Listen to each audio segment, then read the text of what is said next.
बिस्मिल्लाहिर्रहमानिर्रहीम। अस्सलाम वालेकुम। एक और नई वीडियो के साथ आपकी खिदमत में हाजिर हूँ। आप देख रहे हैं यूट्यूब चैनल हमजा स्पोर्ट्स। आज की इस वीडियो में आपको क्रिकेट के हवाले से कुछ तारीखी बातें बताएंगे कि पाकिस्तान की तरफ से पहली गेंद किसने करवाई, पाकिस्तान की तरफ से पहली विकेट किसने ली। इसके साथ साथ आज की इस वीडियो में आपको बताएंगे कि पाकिस्तान के साबिक वज़ीर-ए-आज़म मियां मोहम्मद नवाज शरीफ साहब ने पाकिस्तान के लिए कितना अरसा क्रिकेट खेली, और इसके साथ साथ आज की इस वीडियो में आपको बताएंगे कि पाकिस्तान के मौजूदा वज़ीर-ए-आज़म इमरान खान ने पाकिस्तान के लिए कौन से रिकॉर्ड बनाए और पाकिस्तान कौमी क्रिकेट टीम को किस तरह से लेकर चलते थे। आज की इस वीडियो में आपको क्रिकेट से जुड़ी बहुत सी तारीखी चीजें बताएंगे, इसीलिए वीडियो को कहीं भी स्किप नहीं करना। वीडियो शुरू करने से पहले हमेशा की तरह आपसे एक छोटी सी रिक्वेस्ट है, इस वीडियो को लाइक कर दें, चैनल को सब्सक्राइब करने के साथ साथ बेल के आइकन पर क्लिक कर दें। पाकिस्तान क्रिकेट टीम से जुड़ी या पाकिस्तान क्रिकेट टीम के किसी भी क्रिकेटर से जुड़ी कोई भी खबर अगर आप बर वक्त जानना चाहते हैं तो हमारे इस चैनल को जरूर सब्सक्राइब कीजिएगा। इंशाअल्लाह हर खबर यहाँ आपको बर वक्त मिलती रहेगी। हनीफ मोहम्मद के ओपनिंग पार्टनर अलीमुद्दीन अपनी बायोग्राफी में लिखते हैं कि पाकिस्तान कौमी क्रिकेट टीम जब पहली दफा इंग्लैंड पहुंची थी तो 19 दिन लगाकर बहरी जहाज के जरिए पहुंची थी। पाकिस्तान कौमी क्रिकेट टीम के साबिक कप्तान और मौजूदा वज़ीर-ए-आज़म इमरान खान जब तक पाकिस्तान कौमी क्रिकेट टीम के कप्तान रहे, इमरान खान ने कभी भी पाकिस्तान कौमी क्रिकेट टीम के साथ कोई भी कोच नहीं रखा। इमरान खान की टीम के साथ एक बेहतरीन मैनेजर, एक बेहतरीन ट्रेनर और एक बेहतरीन मसाजर हुआ करता था।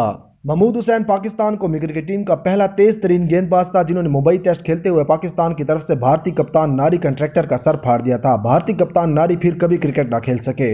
हनीफ मोहम्मद ने पाकिस्तान की तरफ से तावील तरीन इनिंग्स खेली। इनकी इनिंग्स का दौरानिया 950 मिनट था। इस दौरान एक बंदा दरख्त पर बैठकर इनको देख रहा था कि वो बेहोश होकर गिर गया। जब 3 दिन बाद अस्पताल से वापस आया तो हनीफ मोहम्मद फिर भी खेल रहे थे। वो फिर देखकर फिर बेहोश हो गया। पाकिस्तान के साबिक वज़ीर-ए-आज़म मियां मोहम्मद नवाज शरीफ वेस्ट इंडीज के खिलाफ टूर मैच लाहौर में खेले। इस दौरान नवाज शरीफ ने बगैर हेलमेट के दुनिया के तेज तरीन गेंदबाज एंडी रॉबर्ट की 3 तेज गेंदें भी खेली।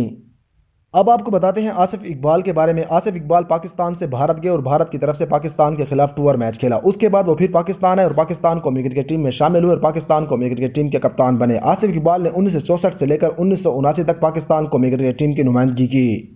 अब आपको बताते हैं पाकिस्तान कौमी क्रिकेट टीम के 2 बड़े खिलाड़ियों के बारे में, अमीर इलाही और हफीज करदार। अमीर इलाही और हफीज करदार पाकिस्तान बनने से पहले इंडिया की तरफ से खेले। अमीर इलाही पाकिस्तान टेस्ट क्रिकेट टीम के पहले खिलाड़ी भी बने। पीर शाह मर्दान पगाड़ा और मियां Mohammad Nawaz Sharif first class cricket खेले। मियां मोहम्मद नवाज शरीफ रेलवे की तरफ से 1974 से लेकर 1975 तक क्रिकेट खेले। दुनियाई क्रिकेट के सिर्फ 2 बल्लेबाज एक आंख से क्रिकेट खेले, दोनों एक आंख से नाबीना थे। एक भारतीय कप्तान मंसूर अली खान, दूसरे इंग्लैंड के ओपनर कोलन मिलबर्न। पाकिस्तान की तरफ से खान मोहम्मद ने पहला बॉल कराया। खान मोहम्मद ने पाकिस्तान की तरफ से पहला विकेट लिया। खान मोहम्मद ने पाकिस्तान को वसीम अकरम दिया और फिर पाकिस्तान छोड़कर चले गए। खैर अब तो वो दुनिया ही छोड़कर चले गए। पाकिस्तान कौमी क्रिकेट टीम में 2 ऐसे प्लेयर भी रह चुके हैं जिनको जमानत पर रिहा करके स्टेडियम लाया गया, उसके बाद वापस उनको हथकड़ी लगाकर हवालात में बंद किया गया। वो 2 प्लेयर थे, एक आफ्ताब गुल और दूसरा सलीम परवेज। ये थी आज की तारीखी वीडियो। अगर आपको इस तरह की तारीखी वीडियो पाकिस्तान क्रिकेट टीम से जुड़ी कोई भी वीडियो चाहिए तो हमारे इस चैनल को जरूर सब्सक्राइब कीजिएगा। इंशाल्लाह बहुत जल्द किसी और नई वीडियो के साथ आपकी खिदमत में हाजिर हूंगा। तब तक अपना ख्याल रखिएगा। अल्लाह हाफिज।